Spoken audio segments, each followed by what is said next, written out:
Hello കൂട്ടുകാരെ, ഇന്ന് എനിക്ക് നിങ്ങളുമായി പങ്കുവെക്കാനുള്ളത് ഞാൻ ഇന്നൊരു ജഡ്ജ്മെൻറ്റിന് പോയ കഥയാണ്. നമ്മുടെ ആറന്മുള AM ഹയർ സെക്കൻഡറി സ്കൂളിലായിരുന്നു ജഡ്ജ്മെൻറ്റ്. കുട്ടികളെല്ലാം നല്ല രീതിയിൽ പെർഫോമൻസ് ചെയ്തു. കേരള നടനം, കുച്ചിപ്പുടി, ഭരതനാട്യം, മോഹിനിയാട്ടം, വഞ്ചിപ്പാട്ട് എന്നീ ഇനങ്ങളിലാണ് ഞാൻ മാർക്കിടാനിരുന്നത്. എല്ലാം ഒന്നിനൊന്ന് മെച്ചമായിരുന്നു. എന്തിന് മാർക്കിടണം, ഏതിന് മാർക്കിടണം എന്നുള്ള ആകെപ്പാട് കൺഫ്യൂഷനായിരുന്നു. ഇതൊക്കെ കാണുമ്പോൾ നമ്മളുടെ കുട്ടിക്കാലമാണ് ഓർമ്മ വരുന്നത്.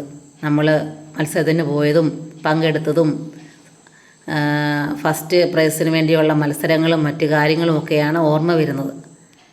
എന്തായാലും നല്ലൊരു വേദിയായിരുന്നു. പിന്നെ എന്നെ സംബന്ധിച്ച് ഏറ്റവും നല്ല കലാകാരിയാകുക എന്നുള്ളത് എൻ്റെ സ്വപ്നമായിരുന്നു. അതെന്തായാലും എനിക്ക് ഇതുവരെയും എൻ്റെ ജീവിതത്തിൽ നടന്നിട്ടുണ്ട്. ഇനി അങ്ങോട്ട് കാണുമെന്നാണ് വിശ്വാസം.